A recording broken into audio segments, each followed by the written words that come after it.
Hayyee beetasab akkam jirtu nagaa keessan nagaan waaqayyoo isiniifaa baay'atu ani nagaa kooti ara keessummaa faanan dhufe eenyuun ni laata keessummaani maqaa isiniif ibsama sana dura garuu chaanala hunda dandeessu jedhu subscribe godhaa share like godhaati maatii koo ta'ana jajjabeessaa isiniin jechuu barbaada baga nagaan dhuftee jedhaani fidii jechaa turani kun ofinnee dhufne me amma in hojjetamoo hojjetu asumaanin gaafis isa gaafadha nafaana isinis yaada barreessa maqaa keettini jechaan Eeshi akkam jirtu nagaa keessanii ani maqaan koo Fayyisaa Dachiisaan jedhama. Abbaa manaa hunda dandeessuti. Maartaa Yookaan Maartaa akkasii maatiin hunda dandeessu warri hordoftoonni ishii maatiin ishii akkam jirtu nagaa keessanii isiniin jedha. Nuti jirraa galata waaqayyoo kun dhufneerra. Egaa affeeramni akka keessummaatti dhufneera maal akka nuyi godhan beeka. Gaafii gaafatamnuuf deebii deebisuudha gaafa qophoofneerra jechaadha. bakka kanum gaafii dhuma eesh kana dura maafi fiddeen hojjannee maaf wajjin fiddeen hojjannee naan jedhani ani immoo deebiin deebisee fi yeroo darbe hojii hojjeta ganama 12tti baa galgalammoo gara tokkotti dhufa galgalammoo hin cannaqu sana booda ibsaanis viidiyoo akka waraabnu nun godhuun jedheeni sobammoo dhugaadha ammoo na kan hojjettatti fuuftee moo hojjetta Eeshi dhugumaan akkuma beekamu hojiin kiyya kanaaf naaf mijatu galgala waan ta'eef galgala immoo baay'ee namaaf mijatu viidiyoo kana waraabuudhaaf qulqullina waan hin qabneef jechaadha. Egaa amma yeroo argannetti haala mijeessine guyyaa sanbataa irraas yoo ta'e yeroo argannetti torbee mattillee nu yaadatu yeroo tokko dhufnee nagaa sin gaafanna yeroo gaa sirriitti sabiskiraabii keessan sirriitti dabalaa baay'ee gaa yeroo baay'ee hojjette waggaa baay'ee hojjette garuu sabiskiraabii ishii baay'ee xiqqoodha kanaaf sirriitti yoo nu jajjabeessitani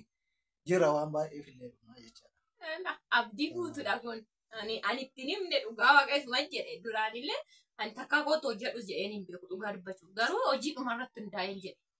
hojii dhuma hojjetu irratti hundaa'een yeroo hin qabu galgalammoo nama cannaqu anis yeroo hin qabu cannaquus hin barbaadu ganama bahee hojjetu jedheef man'iisee fidii wajjin hojjedhu as baasanii yaada maalii qabdu kunoo dhufee inni dhufeera kunoo dhufeera isin immoo akka nu jajjabeessitan barbaannaa jajjabina keessanii jabaadhaa itti fufaa jechuu keessan immoo gochaan barbaannaa jechaadha innis immoo sabiskiraabii gochuudhaanii sheer walii gochuudhaanii yaada keessan nu kennuudhaanii kanaaf kanaafuu sirriitti yoo jajjabeessitan sirriitti yoo nu faana taatanii yaada keenya sheer gootanii sabiskiraabii keenya dabalatanii Usuma dhugaa dubbachuudhaaf isheen amma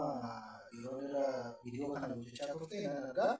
garuu baay'ee miti ijoolleen ishii booddee ka'anii baay'ee sabiskiraabii baay'ee godhatan horatan maatii baay'ee horatanii baay'ee jiru garuu gaa uummanni keenya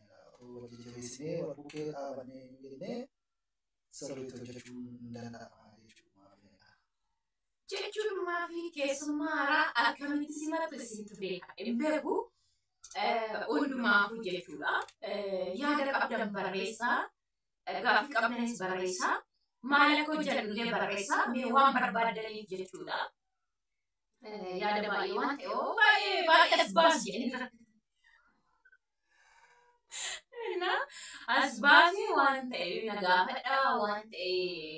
waan hojjannu sirriitti mee yeroo safaan hojjannu chaanaalii kee guddataa naan jedhanii turaan isaanii immoo eeshi kun guddisaa darbina kun ammuma darbina jechuudha.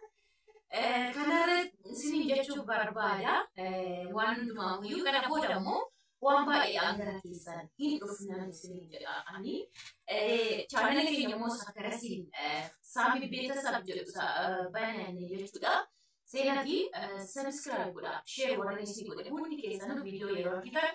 share godha karaa sana immoo mucaa mana isa kana dhufnaa asii garuu nu lamaan hojjetaa jechuudha. Kanaaf subscribe gochuun immoo isin biraan hafini share gochuun isin biraan hafini ijoollee baay'ee yuutuubii yookiin immoo waan tokko si gaafadha biyya namaa gara hojjechuudhaaf yookiin immoo warri hojii jiraatan hojjetii jedhanii tokko biyya ta'e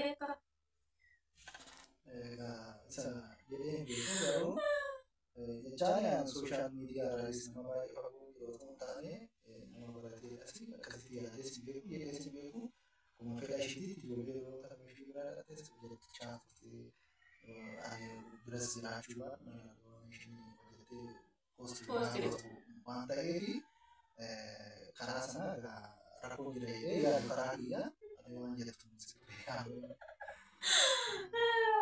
dhuguma garuu viidiyoo darbe jedhu waasa'ee maalis ta'ee isa hojjetu isa bira waan ga'u amma ijoolleen biyyaadhaa yaada qaban maal qaban na dubbisuudha seeranii na gaafatan haasa'u seerfoonni ammaan guyyaa tokkummaan beeku dhugaa. Eenyummaan nu jedha amma musuma hojii dhufeera hojii dhufnee nu eegaa.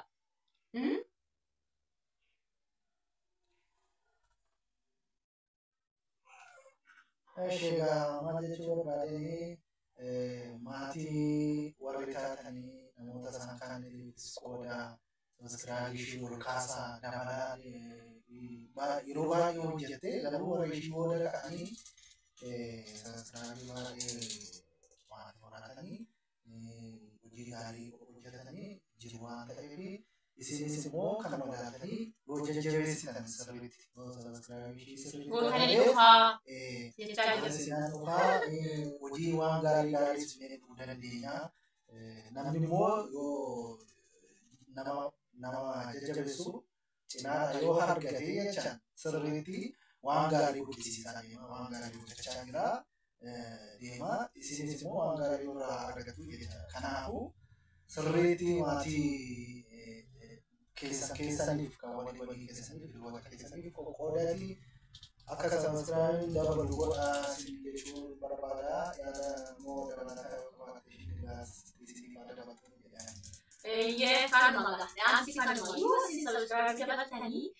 isaa deemtanii ilaaleen ishii faana dhufee hojjedha jecha gabaabaa kanatti. Asirratti yaada bilchaataa fakkiin viidiyoo nama jedhee yaada bilchaataa yaada nama kuffisiisu yookiin immoo nama taphachiisu yookiin fakkeessuu hin qabu dubbiin waan qabu garuu isin taankii barbaadan immoo yaada bilchaataa barbaadan immoo meeshaa nuti asumaan koomantii jalatti jechuudha. Maal qabanii akka dhufu asumaan nuti maal isinii jedha haa ta'u taankii caalaa ta'u akka bara kanaatti miidiyaa dhaggeeffatee yaada bilchaataa tasgabbaa dhaggeeffachuudha moo yaada guutuu nama kuffisiisu yeroo wayii. Isaanis yaada nuuf kaa'ee haa ta'u malee abbaatu waan itti kennaa irra caalatti waan kanaanii yoon hojjete ittiin milkooma ittiin maatii baay'ee horadha waan jedhu waan haaraa abbaatu uummata garuu isinis yaada irra kaa'aati nuti itti mari'annee eenyu tokko laayinii tokko qabsiifnaa jechaan amma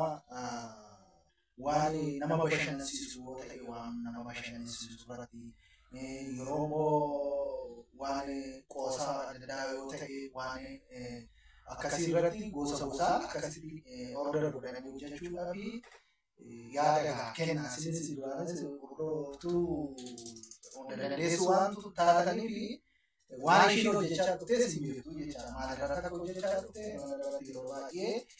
irra deddeebitee akka hojjettu beektu waan ta'eef yaada keessan lafa kaa'aa kanarratti otoo hojjetan gaarii hojjetanis nama nukaa